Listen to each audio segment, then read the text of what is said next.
हरे कृष्ण हरे कृष्ण। चौथा अध्याय। चंचुला की शिव कथा सुनने में रुचि और शिवलोक गमन। ब्राह्मण बोले, नारी तुम सौभाग्यशाली हो जो भगवान शंकर की कृपा से तुमने वैराग्यपूर्ण शिव पुराण की कथा सुनकर समय से अपनी गलती का एहसास कर लिया। तुम डरो मत और भगवान शिव की शरण में जाओ। उनकी परम कृपा से तुम्हारे सभी पाप नष्ट हो जाएंगे। मैं तुम्हें भगवान शिव की कथा सहित वह मार्ग बताऊंगा जिसके द्वारा तुम्हें सुख देने वाली उत्तम गति प्राप्त होगी। शिव कथा सुनने से तुम्हारी बुद्धि शुद्ध हो गई है और तुम्हें पश्चाताप हुआ है तथा मन में वैराग्य उत्पन्न हुआ है। पश्चाताप ही पाप करने वाले पापियों के लिए सबसे बड़ा प्रायश्चित है। पश्चाताप ही पापों का शोधक है। इससे ही पापों की शुद्धि होती है। सत्पुरुषों के अनुसार पापों की शुद्धि के लिए प्रायश्चित पश्चाताप से ही संपन्न होता है।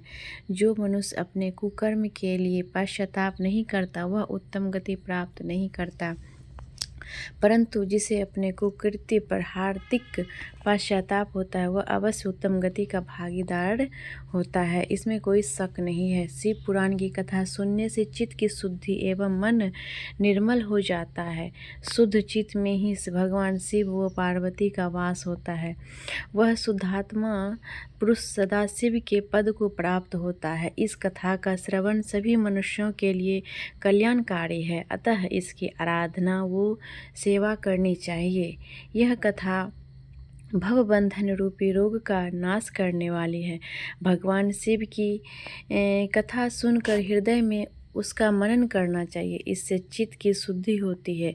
चित्त शुद्ध होने से ज्ञान और वैराग्य के साथ महेश्वर की भक्ति निश्चय ही प्रकट होती है तथा उनके अनुग्रह से दिव्य मुक्ति प्राप्त होती है। जो मनुष्य माया के प्रति आसक्त है वह इस संसार बंधन से मुक्त नहीं हो पाता है।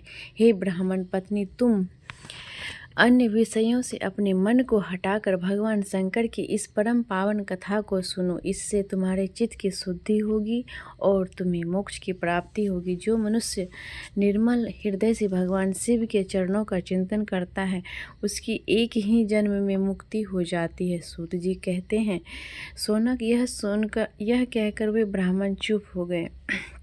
उनका हृदय करुणा से भर गया। वे ध्यान में मग्न हो गए। ब्राह्मण का उक्त उपदेश सुनकर चंचुला के नेत्रों में आनंद के आंसू छलक आए। वह हर्ष भरे हृदय से ब्राह्मण देवता के चरणों में गिर गई और हाथ जोड़कर बोली, मैं कृतार्थ हो गई। हे ब्राह्मण, शिव भक्तों में श्रेष्ठ स्वामिन, आप धन्य हैं। आप परमार्थदर्शी हैं और सदा परोपकार में लगे रहते हैं। साधो, मैं नरक के समुद्र में गिर रही हूँ।